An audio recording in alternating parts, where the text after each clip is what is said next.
नमस्कार दोस्तों, स्वागत है आपका इसके जॉब एनालिसिस पर। तो देखिए, यूपी पुलिस कांस्टेबल जो री एग्ज़ाम होना है उससे संबंधित एक नई न्यूज़ निकल के आ रही है, जो कि आज के न्यूज़पेपर उजाला में आई है। तो चलिए शुरू करते हैं। आपको बताते हैं क्या आया है इसमें न्यूज़पेपर में। सिपाही भर्ती की परीक्षा दोबारा ऑनलाइन कराने पर मंथन।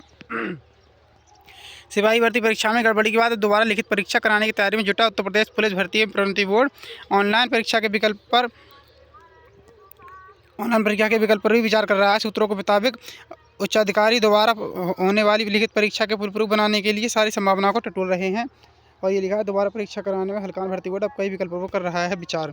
देखिए आगे बढ़ते हैं। ऐसे में यदि परीक्षा कराने की जिम्मेदारी किसी अन्य सरकारी संस्थान को दे दी जाए तो हैरानी की बात नहीं होगी। यानी कि ये लोग अब किसी सरकारी संस्थान को भी एग्ज़ाम कंडक्ट कराने के लिए दे सकते हैं। जैसे कि अब तक जो एजेंसियाँ कराते आई हैं वो TCS या UPSI कराया था, वो NSCIT कराया था। उस पर तो बहुत ज़्यादा देखिए भ्रष्टाचार हुआ था और ये काफ़ी उसमें धांधलीबाजी भी हुई थी, तो काफ़ी हंगामा भी हुआ था। लेकिन सरकार ने उस पर एग्ज़ाम नहीं कराया और न ही जाँच कराई। SIT जाँच कराई, सिर्फ वो लीक अप होती हुई, लेकिन उसमें कुछ हुआ नहीं।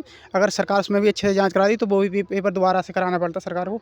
लेकिन ये चुनाव का समय था, तो इसलिए और हंगामा बढ़ रहा था, तो सरकार ने इसलिए इसको दोबारा करा दिया। लेकिन UPSI पे इन्होंने ऐसा नहीं किया था। तो चलिए आगे शुरू करते हैं, देखते हैं क्या है।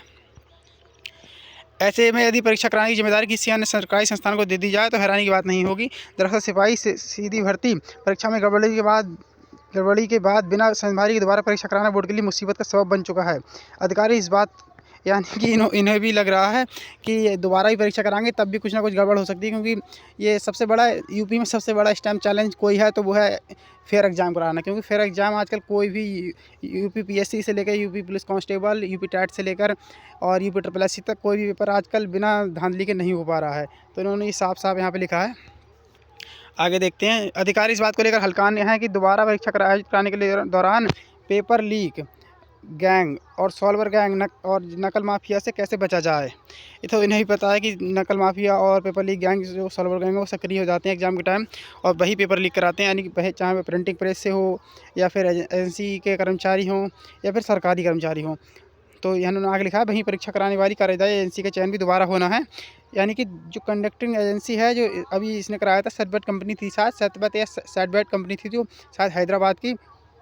तो ये भी उस कंपनी को शायद ब्लैक लिस्ट करेंगे और दोबारा से नई कंपनी की टेंडर जारी करेंगे। तो इस प्रक्रिया में मुझे लगता है लंबा समय लगेगा, क्योंकि अगर दोबारा से एग्ज़ाम कंपनी को कंडक्ट कराने वाली कंपनी को दोबारा से ये टेंडर निकालेंगे, दोबारा से फाइनलाइज़ करेंगे, तो उसमें कम से कम 2-3 माह का समय जाएगा। तो इसलिए एग्ज़ाम वही जुलाई अगस्त से पहले मुझे नहीं लग रहा कि हो पाएगा। तो चलिए आगे देखते हैं, आगे क्या लिखा है।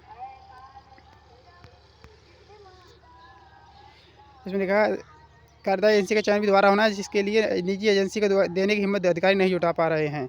यानी कि ये लोग किसी भी प्राइवेट एजेंसी को अब एग्ज़ाम कराने के लिए शायद हिम्मत नहीं जुटा पा रहे हैं। इसलिए इन्होंने लिखा है कि शायद कोई हो सकता है कि कोई सरकारी कंपनी इस एग्ज़ाम को कराए। देखते हैं वो सरकारी कंपनी कौन होती है, वो तो आगे भविष्य में ही पता चलेगा।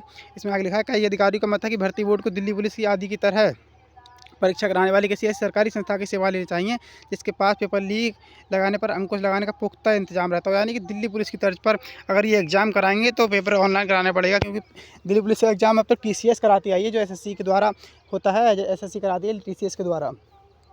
अगर ये ऑनलाइन कराएंगे तो उसमें भी देखिए कम से कम 50 लाख एग्ज़ाम में 48 लाख एडमिट कार्ड जारी हुए थे। तो 48 लाख बच्चों के लिए कम से कम 1-1.5 माह का समय लगेगा एग्ज़ाम कंडक्ट कराने में, क्योंकि 50 लाख बहुत भीड़ होती है। और दिल्ली पुलिस में इतना नहीं था, दिल्ली पुलिस में शायद वही 15-20 लाख फॉर्म था। तो वो और उनका फिर पहले से वो ऑनलाइन कराते भी आए, तो इन्हें इस बात का इतना वो एक्सपीरियंस भी नहीं है यूपी में ऑनलाइन करने का। इन्होंने हालांकि UPSI में कराया था, लेकिन उसमें बहुत धांधली हुई थी।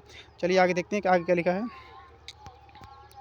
पहले शारीरिक दक्षता परीक्षा कराने पर भी चल रहा विचार। यानी कि अब तक जो न्यूज़ चल रही थी, जो लोग अफवाह बता रहे थे उसे कि पहले फिजिकल हो सकता है, तो वो भी अब ऐसा हो सकता है। बोर्ड इस बात पर विचार कर रहा है, क्योंकि इसमें लिखा है, पहले शारीरिक दक्षता परीक्षा कराने पर चल रहा है विचार। कुछ अधिकारी ऑनलाइन परीक्षा कराने के पक्ष में हैं। यानी कि कुछ अधिकारी हैं वो ऑनलाइन परीक्षा कराने के पक्ष में हैं। हालांकि इसके लिए बड़ी संख्या में कंप्यूटर सेंटरों की आवश्यकता होगी। हाँ, क्योंकि कंप्यूटर सेंटरों की आवश्यकता होगी और उसमें टाइम भी लगेगा और उसमें थोड़ा खर्चा भी ज़्यादा आता है ऑफलाइन की अपेक्षा, क्योंकि वो एग्ज़ाम ज़्यादा दिनों तक चलता है।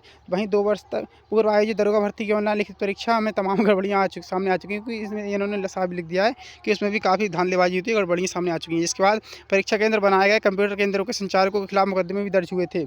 ऐसे में इस विकल्प पर भी विचार हो रहा है कि अभ्यर्थियों को पहले शारीरिक दक्षता परीक्षा करा ली जाए, यानी कि ये लोग आप पहले फिजिकल भी करा सकते हैं। तो उसके लिए भी आपको तैयार रहना चाहिए, अभी से दौड़ वौड़ चालू कर देनी चाहिए और अपने फिजिकल फिटनेस पे ध्यान देना चाहिए, बॉडी फिटनेस पर। यानी कि कुछ भी हो सकता है, अब ये लोग कुछ भी पहले करा सकते हैं। अगर हो सकता है अगर फिजिकल पहले करा लें तो उसमें भीड़ छट जाएगी, और क्या कहते हैं उसमें एग्ज़ाम कराने में ना थोड़ा सहूलियत होगी, क्योंकि उसमें फिर फिजिकल के बाद मुझे लगता है वही 15-20 लाख बच्चे रह जाएंगे। तो 15-20 लाख बच्चों का एग्ज़ाम करना इतनी बड़ी बात नहीं होगी, जितनी की बड़ी बात 50 लाख बच्चों का एग्ज़ाम कराने में है। तो अगर इन्होंने आगे लिखा है, अभ्यर्थियों को पहले शारीरिक दक्षता परीक्षा कर ली जाए, जिसमें चयनित अभ्यर्थियों को लिखित परीक्षा में शामिल होने का मौका दिया जाएगा।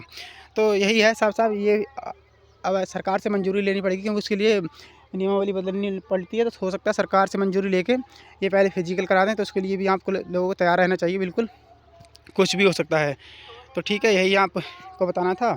आप अपनी पढ़ाई और फिजिकल दोनों पे फोकस रखिए, दोनों ही चीज़ें साथ साथ करते रहिए। फिजिकल के लिए भी उसमें थोड़ा वक्त निकालते रहिए, और पढ़ाई भी अपनी चालू रखिए। कुछ भी आगे हो सकता है, कि पहले पेपर भी हो सकता है, पहले फिजिकल भी हो सकता है। तो ठीक है दोस्तों, आप देख रहे थे इसके जॉब एनालिसिस। अगर वीडियो अच्छी लगी तो लाइक शेयर कर देना, और चैनल को सब्सक्राइब करना ना भूलें। धन्यवाद।